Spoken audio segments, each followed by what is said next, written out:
નમસ્કાર મિત્રો, તંત્રની જેટલી બેદરકારી જે છે ને એ બેદરકારી ઉપર એમને શરમ જો સાંટો આવે ને તો અહીંયાથી સુધરી જજો, કારણ કે નહીં સુધરવાનું તો અમને સુધારતા આવડે છે. સારા શબ્દોમાં અત્યારે કહીએ છીએ પણ પરિણામ ખરાબ આવશે. તમે આ વ્યક્તિની હાલત જુઓ.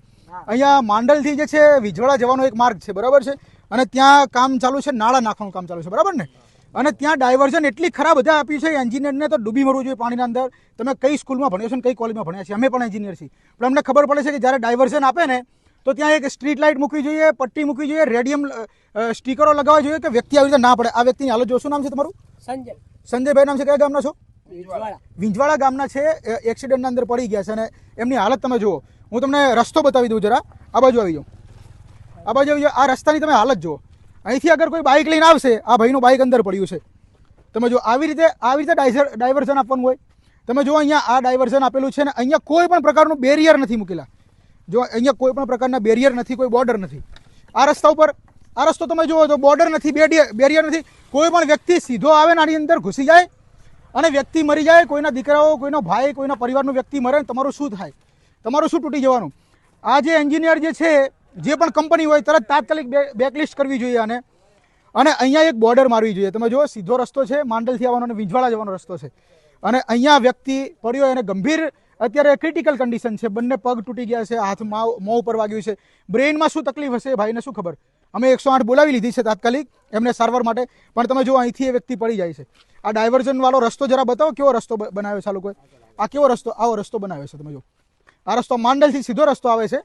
હવે હું તમને કહું કે જ્યારે કોઈ પણ જગ્યાએ ડાયવર્ઝન અપાય ને અને કામગીરી ચાલુ થાય ને તો એ પહેલાં ગ્રામજનોને માહિતી આપવી પડે ને. અહીંયા તમે જુઓ કે થાંભલો છે ઓલરેડી, બરાબર છે. 11 kV લાઇટ જાય છે, ત્યાંથી એક સ્ટ્રીટ લાઇટ જરૂરથી મૂકવી જોઈએ. અહીંયા સ્ટ્રીટ લાઇટ નથી, અંધારું છે અને રસ્તામાં મોટો ખાડો આવે છે, ટ્રક પણ અંદર પડી જાય આની અંદર, ખબર ના રહી તો. આ અહીંયા આ થાંભલાનું શું કામ છે? અહીંયા આટલો મોટો થાંભલો છે તો અહીંયા સ્ટ્રીટ લાઇટ મૂકવી જોઈએ કે નહીં? અહીંયા જો 108 પણ આવી ગઈ છે. ભાઈને આપણે જે છે પેલા હોસ્પિટલ પહોંચાડીએ, પછી આપણે બધી વાત કરીએ. જે પણ કંપની છે, જે પણ કોન્ટ્રાક્ટર છે ને એને ડૂબી મરવું જોઈએ, કારણ કે આવી હાલત કોઈ વ્યક્તિની થાય છે. તમે કેમેરામેન કવર કરજો, સતત કવર ચાલુ રાખજો. ભાઈને પહેલાં આપણે જે છે એ હોસ્પિટલ પહોંચાડીએ ને પછી વાત કરીએ કે શું રોડની અંદર આ લોકો બેદરકારી તંત્રએ દાખવી છે. આ કન્ડિશન થઈ છે તંત્રની બેદરકારીએ. તંત્રએ એવી રીતે રોડ તોડીને ડાયવર્ઝન આપ્યું છે કે જ્યાં વ્યક્તિ ખબર ના હોય તો પડી જ જાય અંદર. હવે સાહેબ આ જો કેવું ડાયવર્ઝન આપેલું આ લોકોએ રોડ. આવડો મોટો ખાડો પડ્યો, કોઈ પણ વ્યક્તિ અંધારામાં પડી જાય. અને અહીંયા સ્ટ્રીટ લાઇટ નથી. પહેલી વાત તો અહીંયા લાઇટ નથી.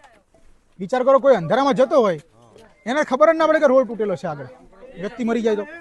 ના, હોસ્પિટલ આપણે CSCમાં લઈ જજો. CSCમાં એમને થોડું પ્રાથમિક સુવિધા મળે ને ત્યાં સુધી એમના પરિવારના લોકો આવી જશે. ડાયવર્ઝન આપ્યું છે.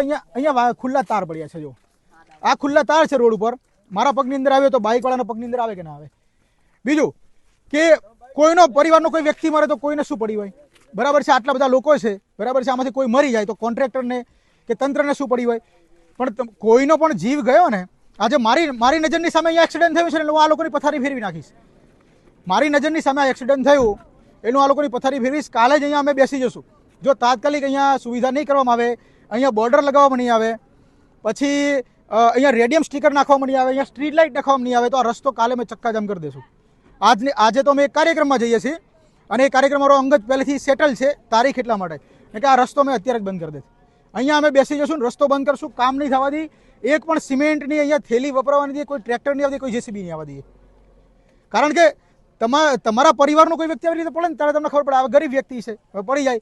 હોસ્પિટલના અંદર 40-50 હજારનો ખર્ચો કેવી રીતે કરે એ વ્યક્તિ?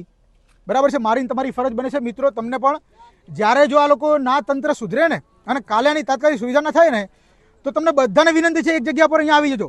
આ રોડને ચક્કાજામ કરીને બંધ કરી દેશું. આવી રીતે કામ ના થાય. આવી રીતે અમારો આવો વિકાસ નથી જોતો ભાઈ.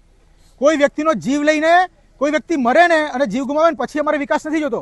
વિકાસ અમારે એટલા માટે જોઈએ છે કે વ્યક્તિઓનું રક્ષણ વધેની સુવિધામાં વધારો થાય. એવું નહીં કે કોઈનો જીવ લઈ લે. એવા વિકાસની અમારે જરૂર નથી. બરાબર છે. એટલે જે પણ આને લગતા અધિકૃત વ્યક્તિઓ જે છે એને વિનંતી છે 2 હાથ જોડીને કે કાલે તમે આ રસ્તાને જે છે ને એ અહીંયા બોર્ડર મારો, સ્ટ્રીટ લાઇટ લગાવો, ડાયવર્ઝનનું આગળ બોર્ડ લગાવો અને પછી જે છે ને ડાયવર્ઝન આપો, પછી કામગીરી ચાલુ કરો. આજના દિવસ પૂરતા જવા દઈએ છીએ. કાલથી જો આ કામગીરી નહીં પૂર્ણ થાય તો અમે આંદોલન કરીશું, રસ્તા રોકો આંદોલન કરીશું, રસ્તા ચક્કાજામ કરીશું. આ વિડીયો દરેકને શેર કરી દો. માંડલ ગામના જેટલા પણ ભાઈઓ છે, ચિંતિત વ્યક્તિઓ છે ગામ માટે, એ દરેક લોકો આ વિડીયોને શેર કરે.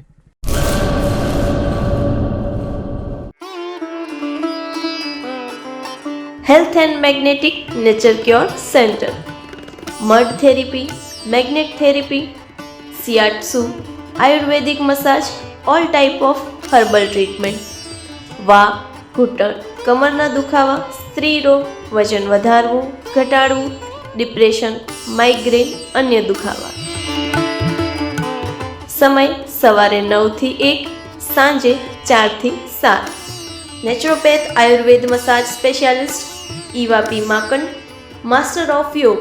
એડ્રેસ 20 એકતા સોસાયટી, ગાયત્રી મંદિર પાસે, ભુજ, કચ્છ. Mobile number 9898577294, 8511990994.